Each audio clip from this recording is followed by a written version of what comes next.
Ya, selamat pagi teman-teman semua. Shalom, dari jemaat Tuhan yang dikasihi Tuhan Yesus Kristus. Dimanapun jemaat Tuhan, teman-teman berada, ya kami percaya, ya mungkin ada di rumah, ruang tamu, ruang keluarga, ada di meja makan sekalipun. Yang mengikuti ibadah pada pagi hari ini, tetap Tuhan selalu sertai saudara, berkati saudara. Bahkan kita boleh beribadah, ya tidak harus di gedung gereja pada saat ini, tapi kami percaya urapan kuasa Roh Kudus tetap menyertai kita semua. Ya, kami percaya hari ini akan juga menyampaikan firman Tuhan dengan berjudul meekness atau kelemah lembutan, yaitu buah dari Roh Kudus. Ya, kita sudah sampai buah Roh yang ke-8. Ya, buah Roh yang ke-8. Yang pertama adalah tetapi buah Roh ialah kasih, sukacita, damai, sejahtera, kesabaran, kemurahan, kebaikan, kesetiaan, kelemah lembutan, penguasaan diri. Tidak ada hukum yang menentang hal-hal itu. Ya, jadi saat ini kita berada di buah Roh yang ke-8.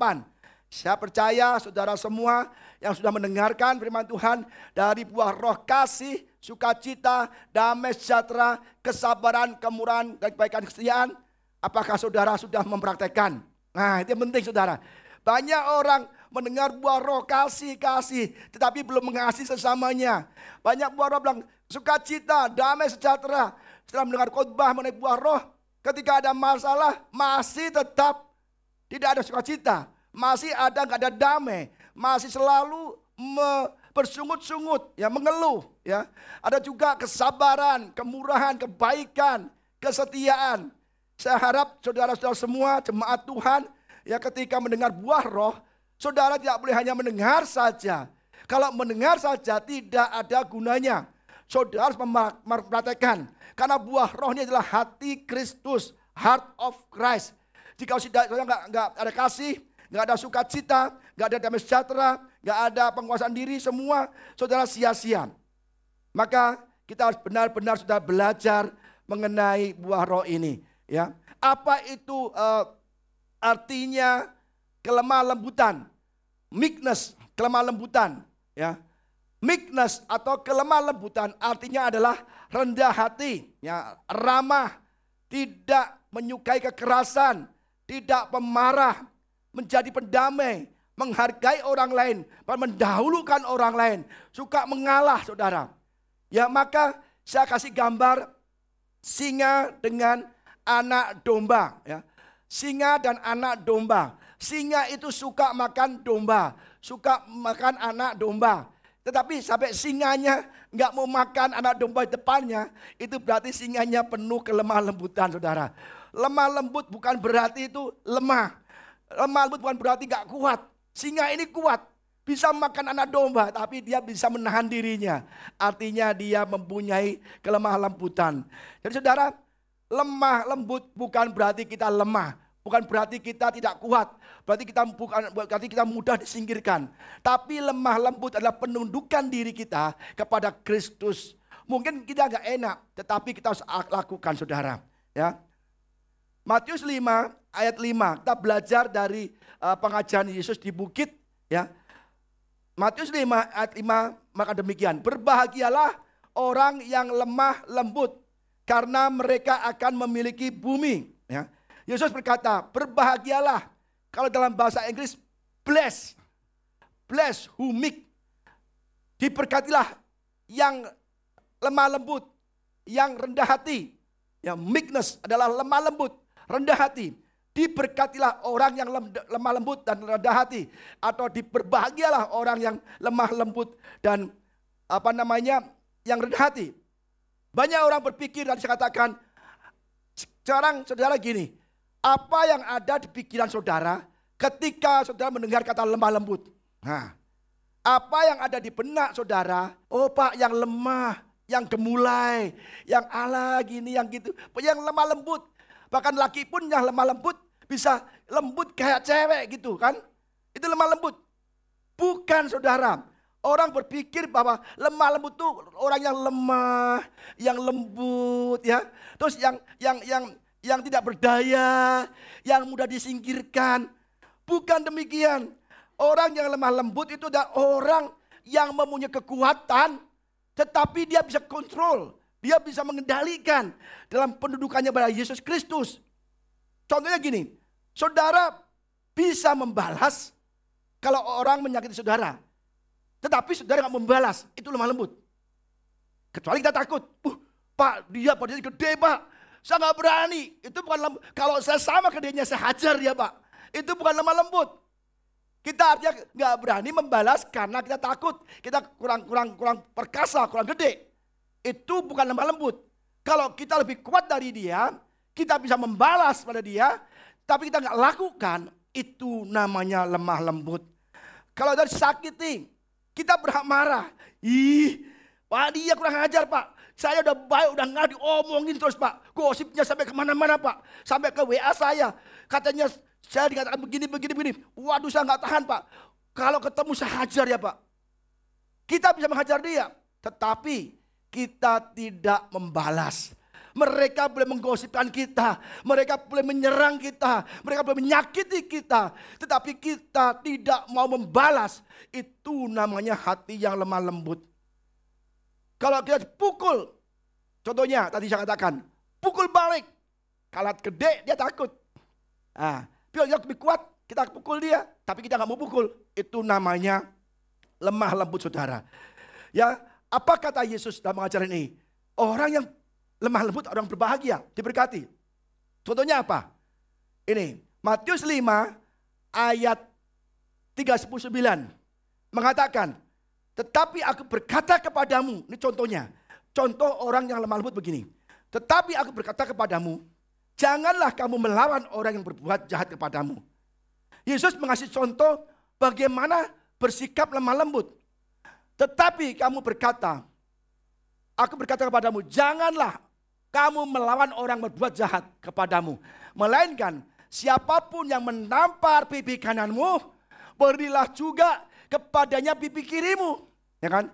Jadi kalau kita pipi kanan, kita berikan pipi kiri. Tetapi banyak orang bilang gini, Pak itu betul. Kalau pipi kanan tampar, kita berikan pipi kiri. Bagaimana kalau ditampar pipi kiri Pak?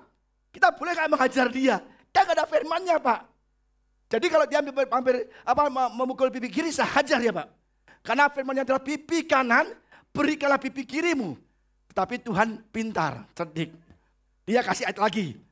Nah, barang siapa menampar pipimu yang satu, berikan juga pada pipi yang lain. Nah, jadi saudara mau di pipi kanan, pipi kiri, berikan yang lain saudara. Itu. Jadi yang atas ini orang pada alasan, Pak saya balas dia Pak, habis dia tampar pipi kiri saya kok. Kan gak ada firmannya. Nah, yang bawah ini firmannya nih. Kalau kita ditampar pipi yang satu, berikanlah pipi yang lain. Ini artinya bahwa kita murah hati. Bisa gak kita saudara? Oh susah saudara. Jangankan ditampar. Di mari aja kita sudah. Dikritik udah. Keluar tanduknya. Baru dikritik. Baru diomen. Polisi matanya merah. Mau menanduk. Baru digituin. Apalagi ditampar. Wah levelnya Yesus berat. Tetapi mau gak mau kita harus tetap melakukannya. Karena Yesus mengajarkan. Nah ini lagi. Contoh yang lain lagi. Contoh yang lainnya bagaimana kita mempunyai kemurahan hati. Kelemah lembutan hati. Kita mampu melawan, kami mampu menyerang, tapi kita gak lakukan. Nah ini. Kamu telah mendengar firman kasihilah sesamamu manusia dan bencilah musuhmu. Orang dunia mengatakan kasihilah sesamamu, bencilah musuhmu. Ya kan? Ini hukum Taurat nih. Kalau kamu dipukul matamu, balik pukul. Mata ganti mata, telinga kali telinga, tangan kali tangan, gigi kali gigi. Kalau dia bunuh juga. Itu hukum Taurat. Tapi Yesus penuh kasih, penuh kelemah lembutan, mengajarkan, tetapi aku berkata kepadamu, Yesus berkata kepadamu, kasihilah musuhmu dan berdoalah bagi mereka yang menganiaya kamu. Anjing sama kucing itu selalu berantem saudara. Saya cari gambarnya, Mau saya kasih Tom and Jerry, ada pajangan kayak anak-anak katanya. Saya kasih gambar yang nyata. Kalau film kartun kan nggak ada kisah buktinya. Tapi ini anjing dan kucing, ini sungguh-sungguh bisa pelukan saudara. Tidak bermusuhan. Jadi saudara, kalau anjing dan kucing aja bisa berdamai, berdampingan. Mengapa kita nggak demikian anak-anak Tuhan? Kasihilah musuhmu, doakanlah mereka. Saudara yang mempunyai hati Kristus, punya kelemah lembutan, siapapun, berapapun yang banyak menyakiti saudara, membenci saudara, menyorang saudara, tenang saja. Saya kalau diserang orang, dijelekin orang, saya cuma ketawa aja. Jadi saya tenang-tenang aja. Udah biarlah. Kita belajar lembut hati, belajar untuk murah hati, belajar untuk memiliki kelembutan, meekness. Kalau kita balas mereka, wow gak bisa dong, itu gosip salah. Jangankan gitu, dia aja juga demikian. Wow. Akhirnya dia gosipin kita gosipin balik. Tambah rame, tambah parah, tambah akhirnya kita berbuat dosa karena memusuhi teman-teman kita. Kita harus punya jiwa yang benar-benar lembut hati. Kasihilah musuhmu. Orang berapapun memusuhi kita, diam aja. Ada istilah mengatakan, biarpun anjing menggonggong, kafilah tetap berlalu. Ya kan? Jadi biar aja. Orang mau ngomong apa, biar aja. Kita mengalah, kalau anak-anak Tuhan mengalah, Tuhan yang berperkara pada mereka, saudara. Amin, saudara. Jadi kelemah lembutan adalah watak yang benar-benar dikontrol oleh firman Tuhan. Memang berat, nggak enak, saudara. Ya, manusia cenderung membalas. Manusia, kita anak-anak Tuhan, orang-orang gereja itu suka membalas. Maka di gereja banyak balas-balasan. Di gereja pun banyak musuh-musuhan, gesek-gesekan, saling menjatuhkan, saling menyingkirkan, saling menyerang. Di gereja pun demikian, apalagi di luar gereja. Saudara, buah roh sudah jelas. Kalau kita anak Tuhan sudah bertobat, harus memiliki buah roh. 9 buah roh. Hari dia belajar bagaimana kita punya buah roh, kelemah lembutan, meekness, kerendah hatian. Itu dengan belajar dari Yesus. Kita belajar teladan utama, contoh utama, orang yang mempunyai kelemah lembutan, kerendahan hati yang begitu sempurna adalah Yesus. Yesus adalah Tuhan. Yesus adalah dia dari raja, dia mau menjadi manusia. Ya, dia dilahirkan pun mau di kandang. Oh, bayangkan, Yesus Tuhan, anak raja, dia raja malahan di surga. Bisa nggak dia turun ke dunia, lahir di istana? Bisa. Dia lahir dimanapun bisa. Lahir di sebagai anak raja di dunia, bisa. Yesus bisa milih. Masa di kandang domba bau aku gak mau. Aku mau lahirnya di istana raja Firaun, Herodes. Dia bisa. Tetapi Yesus adalah meekness. Dia punya kelemah lembutan hati. Dia rendah hati. Dia memberi contoh pada kita. Dia akan menjadi lahir di kandang domba, saudara. Apa ciri-ciri orang yang memiliki kelemah lembutan? Nah, ini penting, saudara. Ciri-cirinya apa? Ciri-ciri apa yang kita bisa melihat orang lain, wah ini orang ini lemah lembut. Wah orang ini orang hebat. Orang ini orang yang rendah hati. Kita belajar, saudara ya. Kita belajar, contohnya adalah Yesus. Tapi kita belajar lebih dalam lagi bagaimana Yesus memiliki kelemah lembutan. Contoh-contohnya apa? Kita buka ayatnya Filipi 2 ayat 5 sampai 8. Filipi 2 ayat 5 sampai 8. Demikian firman Tuhan. Hendaklah kamu dalam hidupmu bersama menaruh pikiran dan perasaan yang terdapat juga dalam Kristus Yesus. Saya ulang. Hendaklah kamu dalam hidup bersama menaruh pikiran dan perasaan yang terdapat juga dalam Kristus Yesus. Artinya apa? Kita harus memiliki pikiran, perasaan yang sama dengan Yesus Kristus. Apa itu? Yang walaupun dalam rupa Allah tidak menganggap kesetaraan dengan Allah itu sebagai milik yang harus dipertahankan. Melainkan telah mengosongkan dirinya sendiri dan mengambil rupa seorang pangeran, seorang raja. Enggak. Mengambil rupa seorang hamba, pelayan, orang yang paling rendah. Dan menjadi sama dengan manusia. Dan dalam keadaan sebagai manusia, ia tetap merendahkan dirinya dan taat sampai mati, bahkan sampai mati di kayu salib. Ya. Ayat 5 mengatakan, hendaklah kamu dalam hidupmu bersama menaruh pikiran dan perasaan yang terjawab dalam Kristus Yesus. Saudara, kita harus menaruh pikiran hati kita seperti pikiran dan perasaan Yesus. Apa itu, Pak? Apa ciri-cirinya, Pak? Pertama adalah kita harus memiliki penyangkalan diri, melepaskan hak. Melepaskan hak artinya apa? Menyangkal diri. Kita siapa? Kita orang hebat. Lepaskan semua, lupakan semua. Ya. Ayat 6 mengatakan, yang walaupun dalam rupa Allah tidak menganggap kesetaraan ya dengan Allah itu sebagai milik yang harus dipertahankan. Yesus setara dengan Allah. Yesus setara dengan Bapaknya. Yesus setara dengan Roh Kudus. Tapi dia tidak menganggap itu semua. Dia tidak perlu dipertahankan. Dia harus ke dunia, melepaskan, mengosongkan dirinya. Dia lepaskan kerajaannya. Maksudnya kerajaannya, ketuhanannya. Dia melepaskan atribut Tuhan, anak Allah. Dia roh Allah, dia pokoknya lepaskan semua. Dan dia mau menjadi seperti manusia. Ini namanya kita rendah hati, kelemah lembutan. Dia mungkin orang kaya, kita orang kaya. Kita orang hebat, kita orang yang punya segalanya. Dalam pelayanan, aduh nggak mau dong ke desa, nggak mau, masa makan warteg, nggak mau, masa ke orang-orang miskin, ke kampung-kampung kumuh. Kita tidak menyangkal diri kita. Yesus Raja, dia kaya, dia Tuhan.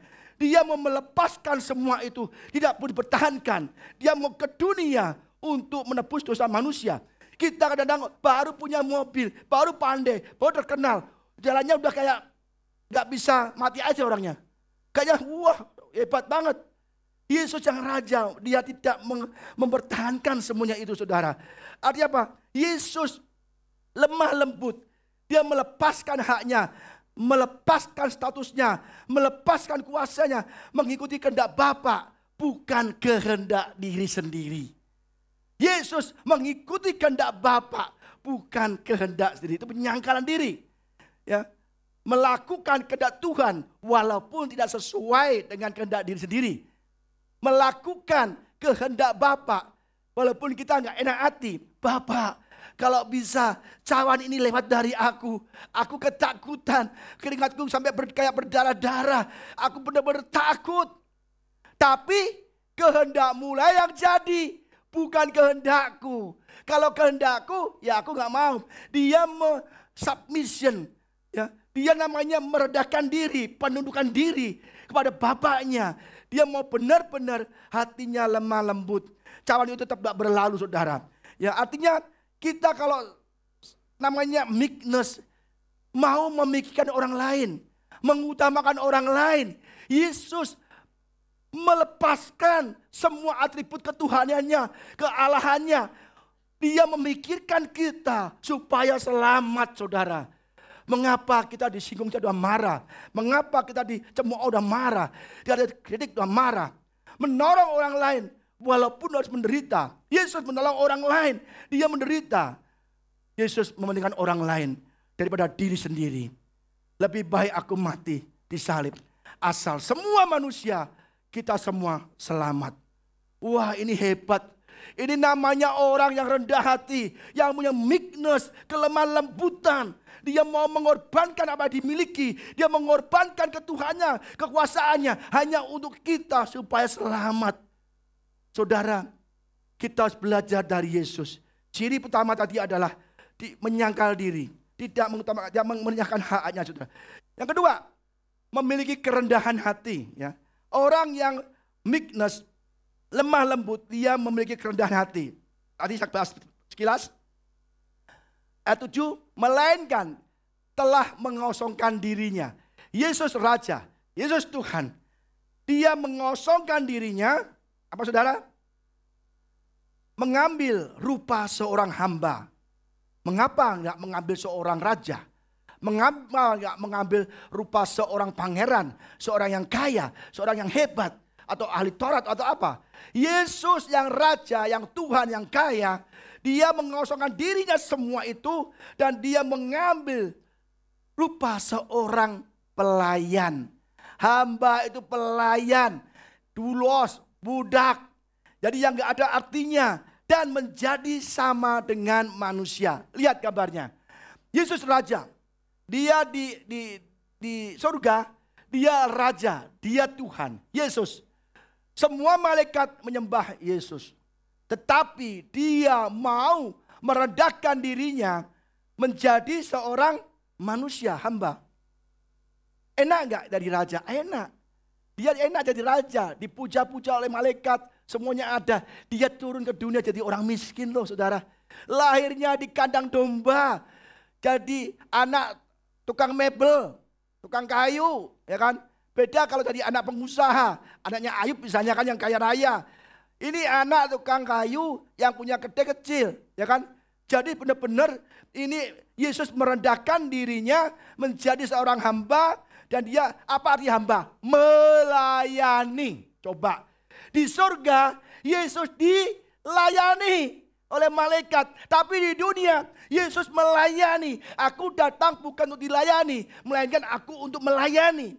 Kita yang baru punya motor, udah petenteng-petenteng. Baru punya satu rumah petenteng-petenteng. Yesus punya segalanya, tapi dia jadi hamba. Artinya apa? Saudara, kita harus merendahkan diri. Yesus adalah satu-satunya orang yang memiliki kelemahan lembutan yang luar biasa. Dia Tuhan jadi manusia. Dia raja jadi hamba, jadi doulos. Dia kaya menjadi miskin supaya kita jadi kaya. Dia tidak berdosa, tidak melakukan kesalahan, tapi dia menanggung semua dosa kesalahan kita. Ini benar-benar contoh orang yang lemah lembut. Kita kadang berdosa aja ditegur. Wah, aku nggak berbuat kok.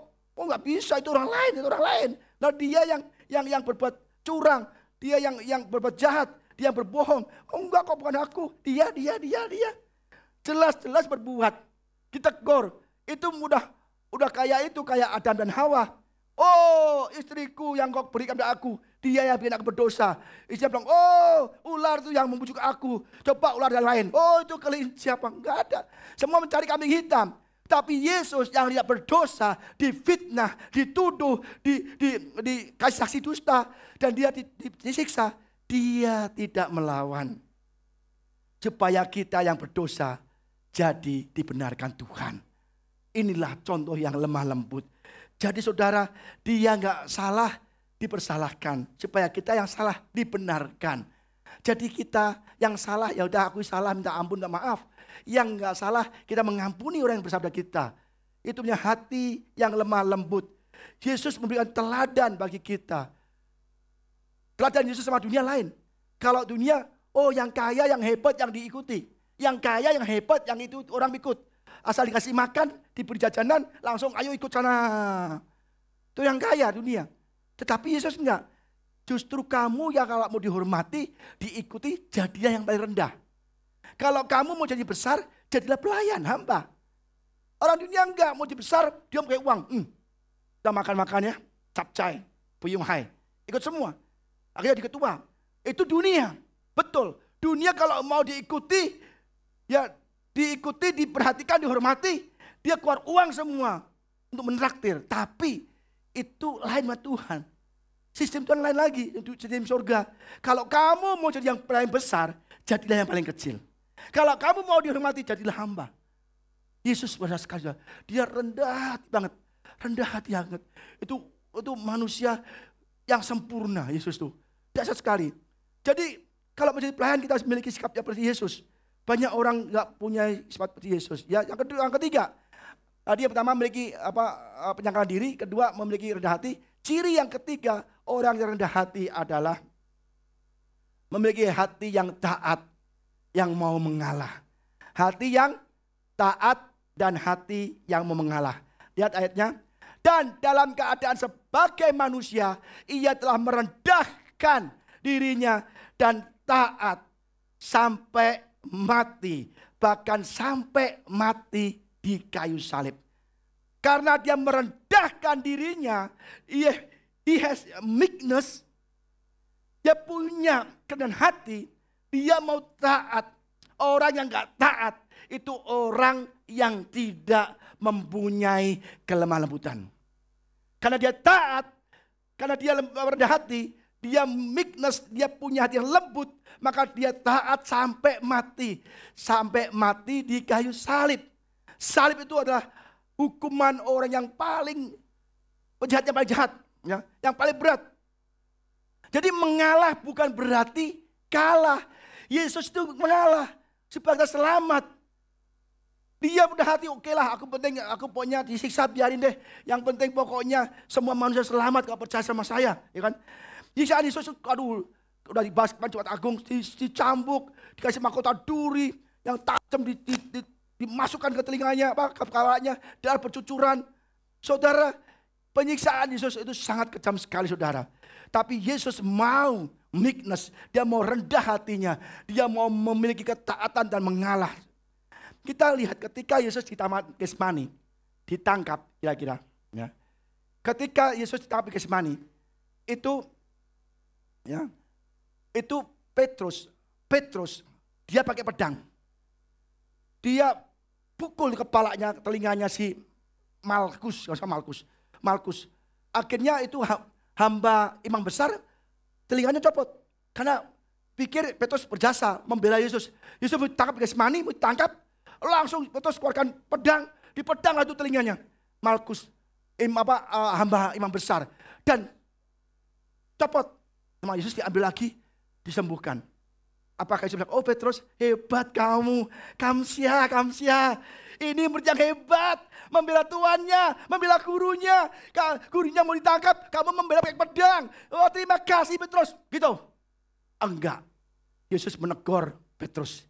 Dia berkata, atau kau sangka bahwa aku tidak dapat berseru kepada Bapakku supaya ia segera mengirim lebih dari 12 malaikat membantu aku. Yesus marah sama Petrus.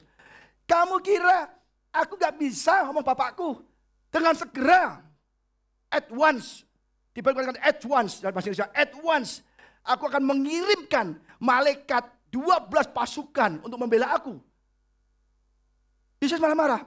Sudah tahu berapa banyak 12 malaikat? Malaikat dalam bahasa Yunaninya yang asli namanya legion. Legion, ya. Legion itu adalah pasukan Romawi. Legion itu pasukan Romawi yang jumlahnya 6.000. Zaman Romawi, pasukan itu bentuk legion itu terdiri dari 6.000 pasukan, ya. Lah, malaikat 12 pasukan di dalam bahasa Inggrisnya ada legion, 12 legion. Itu artinya 6.000 kali 12. Bayangkan, kalau aku kirim 12 pasukan malaikat, artinya aku kirim 72.000 malaikatmu. Saudara, 72.000 malaikat itu berapa banyaknya? Kita lihat sejarahnya Perjanjian Lama. Raja Hizkia dikepung oleh tentara 185.000 prajurit. Dalam semalam, satu malaikat bisa membunuh semua. Satu malaikat dalam semalam bisa membunuh 185.000 tentara Asyur. Satu malaikat. Kalau 72.000 malaikat bisa membunuh semalam, saya hitung 13 miliar 300 juta manusia semalam. Kalau saya bilang, aku bisa kirimkan 12 malaikat, ini bisa buat membunuh manusia di dunia. Manusia di dunia saat ini, saya hitung, saya cek di Google, tahun 2020, 7 miliar 800 juta manusia. Di dunia ini 7,8 miliar manusia. Padahal malaikat 12 pasukan bisa membunuh 13 miliar. Jadi kalau Tuhan turunkan malaikat 12 pasukan, setengah malam udah habis semua manusia di dunia. Bisa kan? Bisa. Tapi aku tidak mau, aku mengalah. I have meekness. Supaya kamu selamat. Dia ditangkap. Ini namanya Yesus hebat sekali. Kita baru disindir aja udah marah. Saudara ketahuan deh, orang kalau disindir marah-marah itu bukan, itu hatinya masih belum punya buah roh. belum bertobat saudara. Kalau masih sindir, difitnah, apa mungkin disakiti, digesek, dikatai sembarangan, kita marah-marah, itu kita belum punya buah roh. Saudara, kita belajar hari ini, kita punya buah roh kelemah lembutan. Supaya kita benar-benar menjadi anak-anak Tuhan. Jangan membalas ada gunanya, tambah keruh, tambah parah, tambah kita rugi sendiri, tambah kita jauh dari berkat. Benar saudara, ini artinya kita memiliki kelembutan yang benar-benar dari Tuhan. Oke, Pak, saya pengen belajar, walaupun berat saya ingin melakukan. Aku ingin lemah lembut, rendah hati. Apa sih Pak upahnya? Nah itu loh.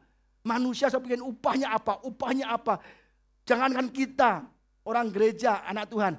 Petrus pun juga ngomong, guru, aku ikut engkau, upahnya apa? Ya kan? Tapi Bapa di surga, Yesus selalu memberi upah pada kita. Amin saudara. Pasti beri upah. Dia itu baik kok, generous. Dia itu murah hati. Murah hati, baik, lemah lembut.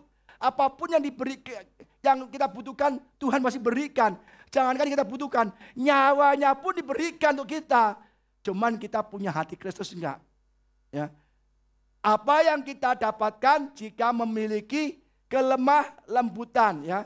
Jadi apa yang kita dapatkan jika kita memiliki kelemah lembutan? Ini bilang ini, apa ya? Apa ya? Apa ya? Ya.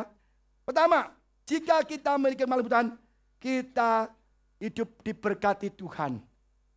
Jika kita mempunyai kelemah lembutan, rendah hati, kita diberkati Tuhan.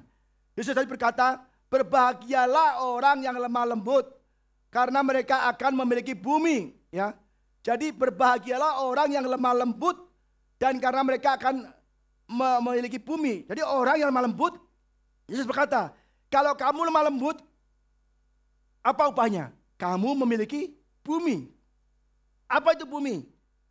Kita baca lagi di Mazmur 37 ayat 11. Ya. Tetapi orang-orang yang rendah hati akan mewarisi negeri dan bergembira karena kesejahteraan yang berlimpah-limpah. Jelas, arti bumi di sini adalah negeri yang berlimpah-limpah. Seperti halnya waktu bangsa Israel di tanah Mesir dan ditindas, negeri penindasan, Tuhan beri kami, lepaskan kami. Dan Tuhan berjanji akan diberikan negeri Kanaan yang berlimpah-limpah susu dan madu. Jadi saudara, kalau kita punya meekness, punya kerendahan hati, maka Mazmur berkata, tetapi orang-orang yang rendah hati, yang lembut hatinya, yang meekness, sebab di Mazmur di kata aslinya artinya ditulis apa meekness. Ya, jadi Mazmur mengatakan orang yang meekness, yang punya apa namanya kelemah lembutan, rendah hati. Di Indonesia ditulis rendah hati, pada aslinya adalah meekness, kelemah lembutan. Akan mewarisi negeri yang dan bergembira karena kesejahteraan yang berlimpah-limpah. Jelas kalau kita benar-benar melakukan, memiliki sifat karakter lemah lembut, Tuhan berkati. Berbahagialah, diberkatilah orang yang lemah lembut, karena mereka akan memiliki bumi. Ya, contohnya ada Abraham. Abraham orang yang meekness, orang yang rendah hatinya, orang yang mau mengalah. Bayangkan, Abraham bersama Lot, ya kan? Lot ayahnya meninggal. Dia ke pamannya, pamannya Lot. Yuk ikut aku. Ya, dipiara oleh Abraham, bersama-sama Abraham. Tetapi ketika bersama Abraham, ternaknya banyak. Terus yang jaga ternaknya berantem. Penjaga ternak Abraham sama penjaga ternak Lot berantem. Akhirnya Abraham bilang gini, Lot, bukankah seluruh negeri ini terbuka untuk engkau? Baiklah, pisahkanlah dirimu daripadaku. Jika engkau ke kiri, aku ke kanan. Jika engkau ke kanan, maka aku ke kiri. Coba bayangkan, Abraham yang membawa Lot. Abraham yang membuat Lot banyak ternaknya. Abraham adalah paman dari Lot. Harusnya paman yang diutamakan. Paman yang memilih dulu. Paman yang memilih dulu, sisanya adalah Lot. Ya kan? Tapi Abraham memiliki kerendahan hati. Dia memiliki meekness. Lot, kamu pilih dululah. Kamu mau ke kanan, aku ke kiri. Kamu ke kiri, aku ke kanan. Ya kan? Tapi Lot itu Abraham baik. Akhirnya Lot milih yang subur. Dekat lembah sungai Yordan. Apa terjadi? Akhirnya saudara, justru Lot mengalami masalah yang berat. Ya. Dan akhirnya justru Lot itu ditawan, diserang, dan akhirnya Abraham yang menolong Lot. Bahkan Abraham diberkati berlimpah-limpah. Tapi orang yang rendah hati, ya, orang yang rendah hati, meekness, lemah lembut, akan mewarisi negeri dan bergembira karena kesejahteraan yang berlimpah-limpah. Abraham mungkin milihnya dia kasih Lot tanah gersang. Tapi kalau dia rendah hati, Tuhan sanggup tanah yang gersang menjadi tanah yang subur. Kalau kita punya meekness, hatinya Tuhan, mengalah. Mengalah bukan berarti kalah. Lot ambil dulu yang subur, dia hancur. Abraham sisanya mungkin gak baik tanahnya, gersang. Tapi Tuhan sanggup merubah yang gersang menjadi subur. Tuhan merubah kutuk menjadi berkat. Ketika Esau dikutuk oleh Balak melalui Bileam, Tuhan merubah kutuk jadi berkat. Saudara, kita harus punya hati yang rendah supaya kita benar-benar diberkati. Ini yang pertama adalah kita kalau meekness, kalau kita adalah rendah hati, lembut hati, kita diberkati Tuhan berlimpah-limpah. Kedua, hidup yang dilindungi Tuhan. Orang yang meekness, orang yang mengalah, bukan berarti kalah. Orang yang disakiti yang menyerang balik, Tuhan yang menyerang balik. Kalau kita penghakiman milik Tuhan, jangan kita ambil sendiri. Pak, aku disakiti Pak, aku mau hajar dia, aku mau tampar dia, aku mau samperin dia Pak. Serahkan kepada Tuhan. Tuhan akan lindungi kita, Tuhan akan menghukum orang itu. Contohnya adalah Musa. Musa ya diserang oleh siapa? Saudara sendiri, Harun dan Miriam. Miriam serta Harun mengatai Musa, hamba Tuhan. Harun dan Miriam mengatai Musa berkenaan dengan perempuan Kus yang diambilnya, sebab memang ia telah mengambil seorang perempuan Kus. Kata mereka, sungguhkah Tuhan berfirman dengan perantaraan Musa saja? Bukankah dengan perantaraan kita juga ia berfirman? Dan kedengarlah hal itu kepada Tuhan. Dan kedengaranlah hal itu kepada Tuhan. Musa diserang oleh Harun dan Miriam. Dia iri. Masa Tuhan ngomong sama lu aja, sama Musa aja? Emang Tuhan gak ngomong sama kita? Ngomong kita juga. Tetapi ketika Musa diserang, ada orang iri hati. Tuhan mendengar. Lalu kedengaranlah hal itu kepada Tuhan. Apa terjadi saudara? Musa itu hatinya lemah lembut. Ya. Adapun Musa ialah seorang yang sangat lemah lembut hatinya, lebih dari setiap manusia di atas muka bumi. Musa bukan hanya lemah lembut, tapi sangat lemah lembut. Buktinya saudara, ketika bangsa Israel berdosa membuat lembu emas, langsung Tuhan bilang, aku mau habisin semua, mau bunuh semua, tapi aku mau bikin bangsa besar melalui keturunan Musa. Musa begini. Lalu kembalilah Musa menghadap Tuhan, ya kan? Lalu kembalilah Musa menghadap Tuhan dan berkata, bangsa ini telah berbuat dosa besar Tuhan. Bahwa mereka telah membuat alat emas bagi mereka. Bangsa ini berbuat dosa besar Tuhan, dosa besar. Membuat anak lembu emas untuk disembah mereka Tuhan. Tetapi sekarang kiranya Engkau mengampuni dosa mereka. Musa baik. Bangsanya berbuat dosa yang membuat anak lembu emas supaya disembah. Tapi Musa ngomong gini, tetapi sekarang jika Engkau Allahku mengampuni dosa mereka itu, dan jika tidak Engkau mengampuni dosa mereka, hapuskanlah kiranya namaku dari dalam kitab yang telah Kau tulis. Musa rela namanya tidak ditulis dalam kehidupan. Musa rela gak masuk surga asal semua bangsa Israel diampuni. Ini orang yang mengalah saudara. Orang yang rendah hatinya, dia dilindungi Tuhan. Apa terjadi? Ya, jadi Musa dibukti bahwa dia orang yang paling rendah hati di dunia ini.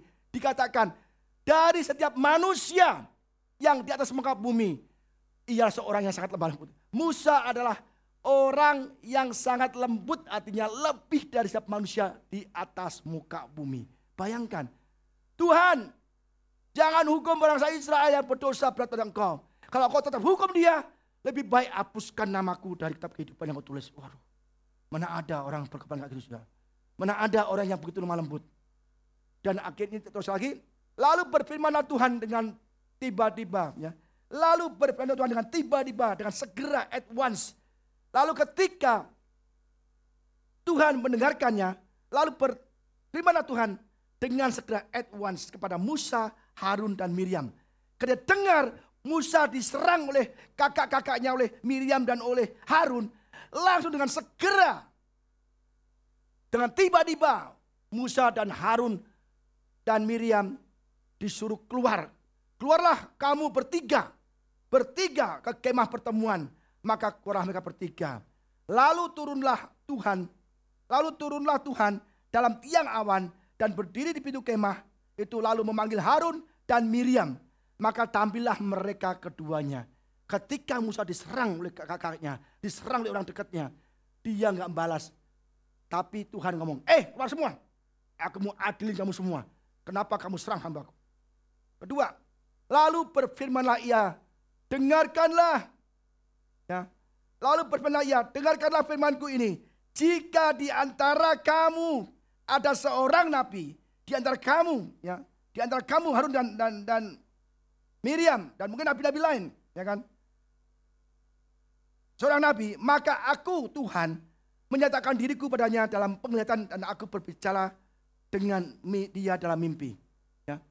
Lalu berfirmanlah Tuhan, dengarlah firmanku ini. Jika di antara kamu ada seorang nabi, ya, maka aku Tuhan menyatakan diriku kepadanya dalam penglihatan. Aku berbicara dengan dia dalam mimpi. Bukan demikian hambaku Musa, seorang yang setia dalam segenap rumahku. Aku kalau ada nabi-nabi, aku kasih dia penglihatan, aku kasih dia untuk berbicara, ya, atau dalam mimpi. Tapi Musa lain. Aku bersama Musa berhadap-hadapan. Di Alkitab dikatakan face to face. Aku berhadap-hadapan, aku berbicara dengan dia. Tuhan berhadap-hadapan dengan Musa. Terus terang, bukan dengan teka-teki. Berbicara terus terang, bukan dengan teka-teki. Dan ia memandang rupa Tuhan.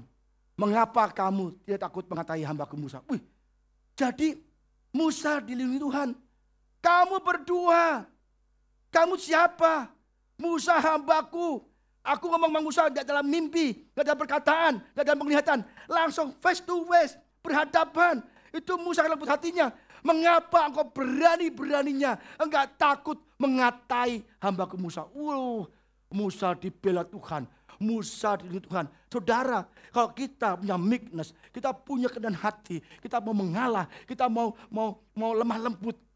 Orang lain musuh kita, orang lain nyerang kita, orang lain menghancurkan kita. Kita tenang saja. Tuhan akan ngomong sama mereka. Hei, mengapa engkau memusuhi hambaku? Mengapa engkau memusuhi orang percaya kepadaku?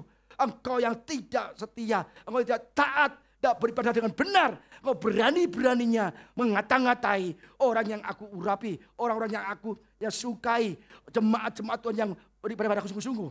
Kita kalau punya meekness, kita beribadah sungguh-sungguh, kita dapat urapan Tuhan. Kita diserang orang, diam saja. Tuhan yang marah, Tuhan akan samparin. Engkau aku hancurkan semua. Kesehatanmu, berkatmu aku habiskan semua. Karena engkau berani-berani mengatakan mengatai hambaku Musa. Si Miriam kena kusta. Sebab itu bangkitlah murka Tuhan. Bangkitlah murka Tuhan mereka, lalu pergilah ia. Dan ketika awan telah naik dari atas kemah, maka tampaklah Miriam kena kusta putih seperti salju. Ketika Harun berpaling pada Miriam, maka dilihat bahwa dia kena kusta. Saudara, ketika kita mengalah, ketika kita rendah hati, ketika kita lemah lembut, orang menyerang, Tuhan yang menghukumnya. Tuhan yang melindungi kita. Tuhan yang membela kita. Pernah kali diserang lagi Musa, diserang oleh bawahnya. Korah, Datan, Abiram. Ini adalah orang-orang top di zaman Musa. Ya. Korah bin Yisar, bin Kehat, bin Lewi, beserta Datan, ya, beserta Datan dan Abiram, anak-anak Eliab dan On bin Pelet. Ketikanya orang Ruben mengajak orang-orang untuk memberontak melawan Musa. Ya. Jadi orang-orang top nih mengajak orang-orang untuk melawan Musa beserta 250 orang Israel. Pemimpin umat itu orang-orang yang dipilih oleh rapat, semuanya adalah orang-orang kenamaan. Bayangkan, Musa di demo ada konspirasi, ada kudeta. Korah, Abiram dan Datan mengumpulkan 250 orang. Itu orang-orang dipilih, orang-orang top, orang-orang kenamaan. Musa, aku tidak mau ikut kau. Aku mau balik ke Mesir. Ngapain ikut kau? Tuhan dengar saudara. Tuhan dengar. Musa bilang ini. Tuhan bilang Musa ini. Musa, aku mau hancurkan mereka semua. Kamu pisahkan dirimu. Pisahkan dirimu dari mereka yang 250 orang itu. Pisahkan dirimu, aku hancurkan mereka. Musa orang yang lembut hati. Dia punya meekness. Dia mengalah. Tuhan, kalau yang salah satu orang ya jangan semua dia bantai Tuhan. Kalau yang keroknya cuma 1 orang atau 3 orang, jangan semua yang 250 orang kau bantai semua Tuhan. Oke. Kamu ke sana, panggil dia. Datan dipanggil nggak mau. Musa yang ke kemahnya Datan, Abiram dan itu Korah. Kamu pisahkan dari Datan, jauhkan mereka. Agar tua-tua semua pada menyingkir dari Datan, Korah dan Abiram ke Musa, saudara. Akhirnya sudah tinggal 3 orang, Datan, Abiram dan Korah dan beserta keluarganya terpisah. Langsung Tuhan buka tanah dan bumi semua masuk, saudara. Jadi kalau kita punya meekness, Tuhanlah yang berperang bagi kita. Saat ini kita punya meekness, cinta Tuhan, beribadah sungguh-sungguh. Tuhan, aku gak diserang orang Tuhan. Orang semua baik sama saya, tapi kita diserang tagihan. Oh, tagihan yang nyerang kita Tuhan. Aku gak diserang orang Tuhan, gak punya musuh. Aku orangnya gak pemarah, banyak teman. Tapi yang nyerang tagihan Tuhan, tenang saja. Orang yang meekness selalu dilindungi Tuhan. Tuhan akan kirim dana, Tuhan kirim uang yang berberkat. Banyak kesaksian teman saya, Pak saya tuh sekolah STT, udah mau MTH Pak. Dan sekarang ini saya dulu full timer Pak, karena ada virus corona, saya berhenti bekerja dan saya nggak punya apa-apa. Bayangkan Pak, saya sungguh-sungguh dalam Tuhan, saya sekolah Alkitab, saya full timer, tapi saya ada masalah maksudnya ada masalah corona, saya nggak bekerja lagi. 5 hari saya nggak bekerja Pak. Tahu-tahu Tuhan kirim orang yang tidak pernah saya dengar, tidak pernah saya ada pikiran saya, itu telepon saya. Katanya di luar pulau ada proyek yang besar, properti. Dia bilang, kamu mau gak ikut aku? Mau. Coba bayangkan, orang yang takut akan Tuhan, orang yang lemah lembut, walaupun diserang tagihan, diserang krisis ekonomi, pasti Tuhan tetap melindungi dan bela. Amin saudara. Yang ketiga yang terakhir, tamat apa kalau kita ikut Tuhan jadi orang yang lemah lembut, pertama kali kita diberkati, kedua kita dilindungi. Yang ketiga terakhir adalah hidup dipromosikan Tuhan. Hidup dipromosikan Tuhan. Jadi kalau kita lemah lembut, mengalah, punya lembut hati, kita dipromosikan Tuhan. Contohnya adalah Daud. Ya. Daud ketika diserang Absalom, dia nggak melawan, tapi dia menyingkir, dia mengalah. Ketika dia mengalah saudara, dia pergi sama prajuritnya yang setia. Ketika di jalan, dia bertemu dengan kerabat atau kaumnya si Saul. Dan dia bernama Simei. Ia bernama Simei bin Gera sambil mendekati raja. Dan apa saudara? Terus menerus mengutuk. Daud dikutuki oleh Simei. Daud dikutuki Simei. Daud dan semua pegawai Raja Daud dilempari dengan batu. Walaupun segenap tentara dan semua pahlawan berjalan di kiri kanannya. Jadi saudara, Daud keluar dari Yerusalem. Dan itu ada Simei. Dikatakan familinya Saul. Dan dia mengutuki Daud sepanjang jalan, dikutuki. Lempar batu. Waduh, Daud orangnya diam saja. Dia mengalah. Dia tidak membalas. Dia raja. Raja lagi berjalan, ada rakyat berani mengutuki, lempar batu. Apa jadinya? Penggal. Tapi Daud tidak loh. Dia mengatakan, beginilah perkataan Simei pada waktu ia mengutuk Daud. Simei mengutuk Daud. Enyahlah engkau penumpah darah orang Dursila. Waduh. Tuhan telah membalas kepadamu segala darah keluarga Saul. Dengan ayat berikutnya, memang saya nggak tulis. Jadi dia bilang, Daud, kamu enyahlah penumpah darah orang Dursila. Gara-gara engkau Saul mati. Itu katanya gitu. Mungkin seperti itu. Kenapa? Tuhan telah membalas kepadamu segala darah keluarga Saul. Itu kata Simei di ayat berikutnya. Berarti Daud dipersalahkan. Ya kan? Dan dikutuki. dilempar batu. Tapi Daud itu orang yang ngalah hati. Ngalah hati. Dia punya kelebutan. Dia membalas. Dia rendah hati. Tetapi pengawal yang setia, Abisai, nggak terima. Nggak terima, dia marah-marah. Lalu berkata Abisai anak Seruya kepada raja, raja, mengapa anjing mati ini mengutuki tuanku? Raja, izinkanlah aku menyeberang dan memenggal kepalanya. Terang aja, raja kok dicaci maki, dikutuki, lempar batu lagi. Dikata-katanya enggak. Itu pasti ajudannya pasti membunuh dong. Tembak tuh kalau zaman sekarang. Sampai Abisai nggak tahan. Raja, boleh gak aku menyeberang, aku penggal itu anjing mati itu. Dia gak terima. Tapi Daud ngomong, jangan. Apa urusanmu? Ya kan? Abisai anak Seruya. Dia bilang, jangan, jangan mau. Daud orang lembut hati, saudara. Dia biarlah dia dan biarlah ia mengutuk. Waduh, saudara. Bayangkan, raja yang harusnya dihormati, raja yang harusnya dihargai, disembah. Dia berjalan dalam perjalanan, dikutukin orang, dilempar batu, dikata-katain. Raja biarlah dia mengutuk. Dia punya rendah hati, dia mau mengalah. Akhirnya saudara, Daud menjadi raja. Daud kembali jadi raja saat Absalom mati. Absalom dimatikan Tuhan. Karena jahat mati Daud, dimatikan Tuhan melalui pertempuran. Dan Daud menjadi raja kembali, ketemu Simei tadi yang maki-maki Daud.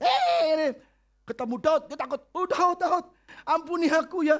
Kemarin aku kutukin kamu, lempar batu. Tapi ingatlah, hari ini aku yang pertama kali menyambut engkau jadi raja. Kembali jadi raja. Aku yang pertama kali menyambut engkau loh. Ampuni aku ya, ampuni aku. Dia bilang, aku ampuni engkau. Aku tidak membunuh engkau. Pada Absalom yang menyerang Daud sudah mati oleh Tuhan melalui pertempuran. Daud kembali jadi raja. Abisai, penggal dia.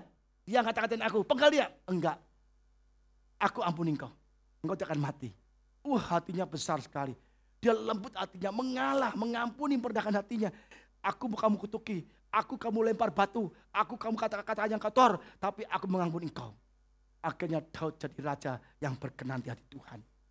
Saudara, Daud dipromosikan Tuhan kembali jadi raja.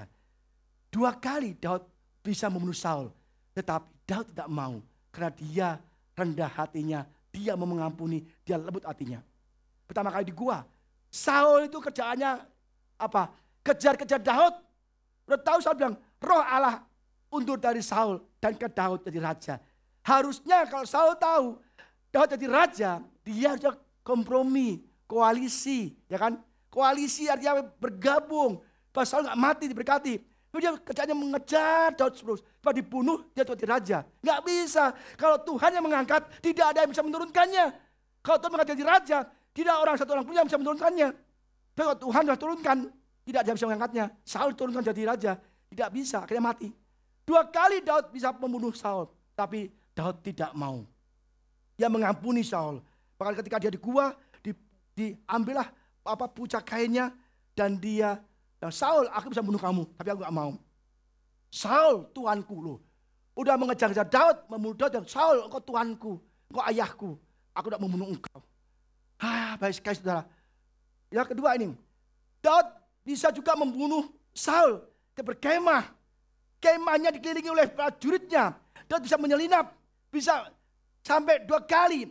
Abisai atau pelayan prajuritnya Daud, ini saatnya Tuhan serahkan musuhmu dalam tanganmu. Aku akan tombak sekali saja. Enggak perlu 2 kali sudah mati. Aku cukup tombak sekali saja. Saul pasti dia mati. Enggak perlu 2 kali. Jangan. Bayangkan. Prajurit Daud yang setia 2 kali membunuh Saul. Jangan. Kalau Tuhan yang menghukum, ya, enggak biarkan dia yang menghukum. Jangan aku yang menghukum. Akhirnya Saul dibunuh Tuhan beserta anak-anaknya. Mati. Jadi kalau kita diserang orang, tidak usah membalas. Kalau diserang orang, tidak usah membalas. Tuhan yang menyerang tambah parah. Mati, nggak jadi raja. Coba kalau Saul baik hati, Tuhan kau telah pilih Daud. Daud kau pilih Saul. Kau telah pilih Tuhan jadi raja. Aku tahu aku nggak jadi raja lagi. Udahlah, yuk koalisi yuk. Aku jadi menteri lah. Ya kan? Udah kalah nih aku sama kau jadi raja. Aku jadi menteri deh. Atau menteri pertahanan lah. Kan enak. Saul bisa hidup. Tapi dia ingin membunuh Daud terus. Tapi Tuhan itu Tuhan yang baik. Jadi kalau kita punya kerendahan hati saudara, punya kerendahan hati, percayalah Tuhan akan memberikan promosi-promosi kita. Ya, jadi saudara, hari kita belajar tentang kelemah lembutan, tentang kemurahan hati, tentang apa kerendahan hati, meekness. Ya, kalau kita memiliki kelemah lembutan, artinya kita harus memiliki penyangkalan diri. Kedua, kita memiliki kerendahan hati, mau mengalah. Ya kan Tuhan yang menghukum mereka yang bersabda kita. Ya kan? Yang ketiga, memiliki hati yang taat dan mau mengalah dari kita. Tim musik siap, silakan. Siap. Apa kalau upahnya? Apa yang kita dapatkan dengan hati yang lemah lembut? Pertama, kita ada mujizat, yaitu Tuhan akan memberkati kita. Kedua, Tuhan akan melindungi kita dari musuh-musuh kita. Kita nggak usah melawan. Tuhanlah yang beracara, Tuhan yang membunuh musuh-musuh kita, yang menghukum musuh-musuh kita. Yang ketiga, yang terakhir, Tuhan akan mempromosikan kita. Saudara, mari hari ini kita belajar mengenai kelemah lembutan. Kita hari ini mendengar Tuhan, maka kita harus mulai melakukan. Memang berat. Ini adalah sistem surga, cara surga. Memiliki hati yang lembut, mengalah itu susah sekali. Tapi kalau kita mau mengalah, menyangkal diri, ya kita memudahkan hati kita, mau memiliki hati yang mengampuni, hati yang mau mengalah orang lain, sakiti diam aja, percayalah berkat sudah di tangan kita. Dan kita dilindungi dari segala ancaman, dilindungi segala masalah kita. Kita punya masalah apapun, Tuhan akan lindungi. Dan Tuhan akan membela kita. Tuhan berperang untuk kita. Dan Tuhan akan mempromosikan kita. Tuhan Yesus memberkati saudara semua. Dan saya percaya hari ini kita mulai lakukan hati yang punya lemah lembut.